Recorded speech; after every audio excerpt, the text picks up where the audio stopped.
Hello, guys. Welcome to my channel, She Talks Finances.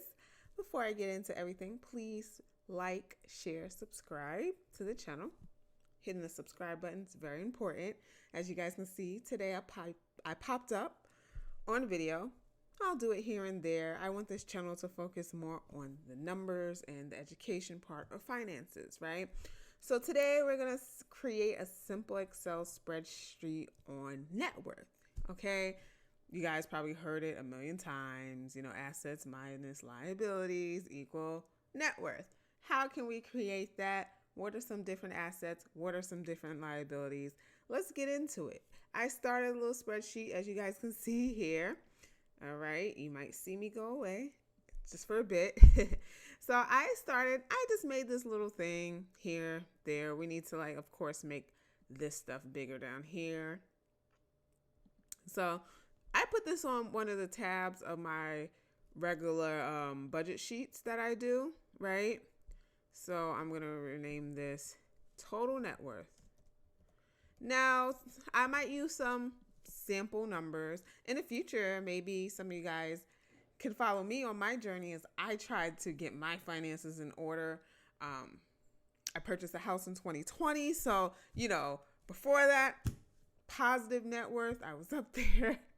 And I was like, oh, that. But this is just going to be more of a sample. We're going to come up with some numbers together. We're going to put some formulas in this Excel sheet and see how we can do that. So, savings account, let's say there's something big, a major expense. So let's say you're saving up for a new car. Right now, you currently have $10,000, right? We're going to do less, $5,000. Let's say you add to it every month. You can come in and update it. We'll do that, okay? Next, we have an emergency fund. It said that you should have a minimum 3 months of total expenses. So let's say your total expenses is $2,000 a month times 3 is $6,000. And I know most people aren't paying $2,000 a month for their rent or mortgage, their light bill, electric bill, their gas bill, their car insurance, their car payments, their phone bills. There are so many things. I know that. I like to take simple numbers, okay? So this is just for you to help you create your own net worth sheet, right? So, all right. So I just put different accounts. Yours could be anything. You can have a Fidelity 401k account with your job. You can have, what is the other one? I know that some of the government, people who work in the government have, I can't even remember, John Hancock. It could be any retirement portfolio, whatever that company is to you. My company uses Vanguard. So I just put a Vanguard 401 account, right? So let's say your 401 account has $65,000. All right. And I'm going to format these. I'm going to bold them, make them bigger. Let's just put the numbers in right now. Brokerage account. So a brokerage account is kind of where you keep your investments, right? Your stocks, you can do trading in it. Doesn't just have to be brokerage. You can do that in IRAs too. But as you guys can see, I have 3 different accounts here just to show you how to do it. I actually do have these accounts, a Fidelity brokerage account, a Fidelity traditional IRA, and the E-Trade Roth IRA. Everyone's financial situation is different. So don't ask, why do you have the Roth and the traditional? Hey, it happens sometimes, right? So let's see what else we have here. So in Fidelity brokerage account, mine is a newer account. I got Fidelity brokerage account because Fidelity allows you to do partial shares. Not all companies do that. I have E-Trade. It doesn't allow that, right? Some people use Robinhood, whatever it is for you. So let's say you don't have that much in there. Say you just have $1,500 in your brokerage account. Your IRA, you may have a little more. We're going to say you have $10,000 in that. And your Fidelity traditional IRA, I can say, what should we say you have in the traditional IRA? We're going to say you have $2,500. Sometimes you want to use big numbers, but I'm trying to think of the average millennial right now. I am a millennial, or Gen Zer, and see, hey, maybe that is, quite a lot for some of you, right? So I like to show you guys how I do my formulas. So this would be the total of all the assets. So we want to always equal the sum, right? I don't sure how much you know about Excel. And I just take it and drag it. And I drag longer because in case you want to add more in the future, like say you want to add more lines, it will automatically include it in this sum. So our sum is going to be from line B5 to B23. So anytime you add things, it would update, okay? So that's going to equal that. This is your total assets. We're going to make this so much bigger, right? I feel like this should be bigger and bigger. Like we're going to make that. And of course, this net worth one is going to have to be bigger too. This is important, right? I feel like I'm going to make the net worth, well, I was going to say red, but then I'm like, sometimes red indicates negative. Well, if it's a negative net worth, we can turn that red. If it's a positive, we can keep it black or green, green for money. So liabilities, we're going to take an example of a mortgage. Now, some people don't include their mortgage in their net worth, even though technically if you have a payment that on a house, you have a mortgage, you owe, it is technically a liability. I know there's ways of, explain it. I used to be like, no, I'm not putting my mortgage in. I only had a house for 2 years. Before that, I was like, oh, my net worth is amazing, right? And now with the mortgage, it's like, wow, I'm actually technically negative if you look at my numbers. So we're going to use a mortgage of $280,000, okay? I know there's people out there like, that's it? Our mortgage is $400, $500. That is the mortgage we're going to use. That is the rate, okay? And on top of that, what else could we use? I don't have a car payment, but I know people who do. So we're going to say there's a car payment.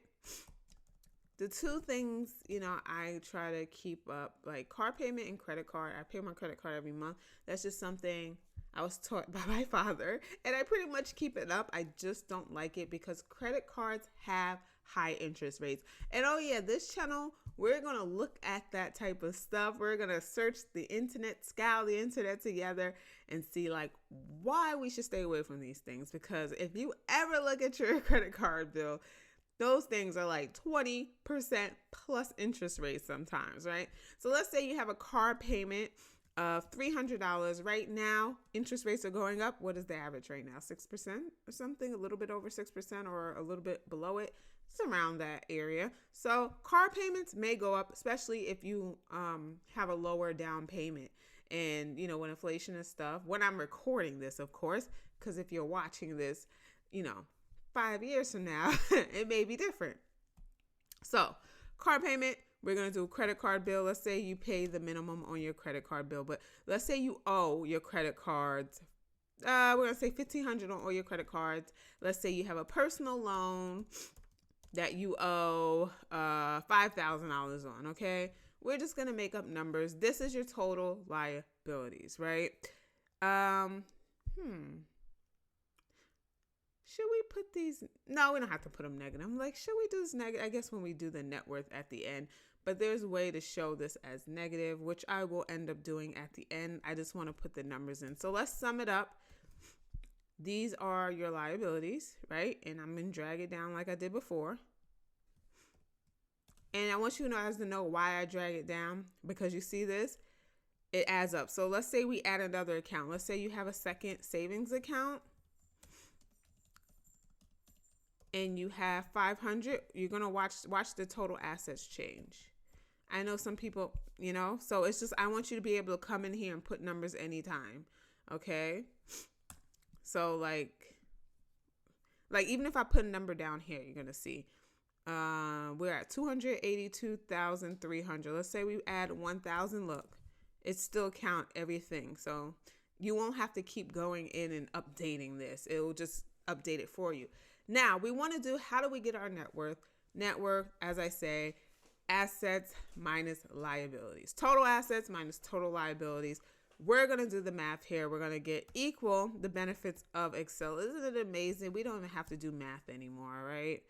So we're going to get this, right? And then it's going to minus this.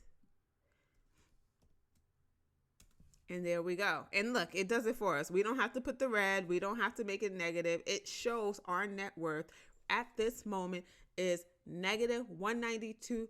$2,300, right? And it's going to change as we even add stuff in, right? So we have the credit card, 1,500 personal loan. What other things could we do on here?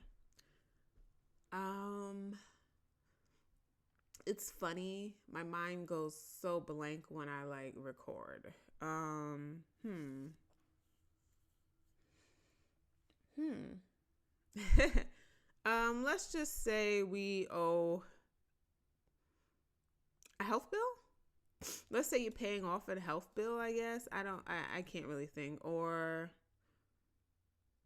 let's say a health bill. Let's say you got a payment plan and you owe 500. Watch this change down here when I enter.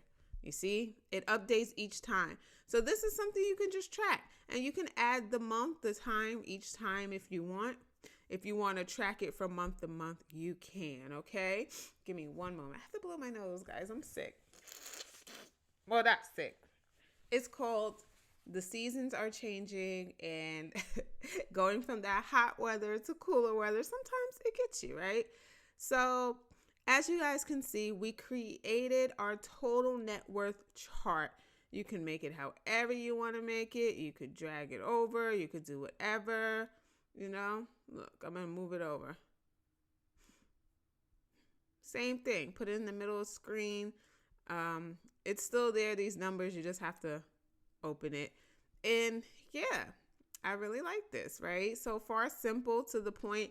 You want to make it more festive. You want to make it more.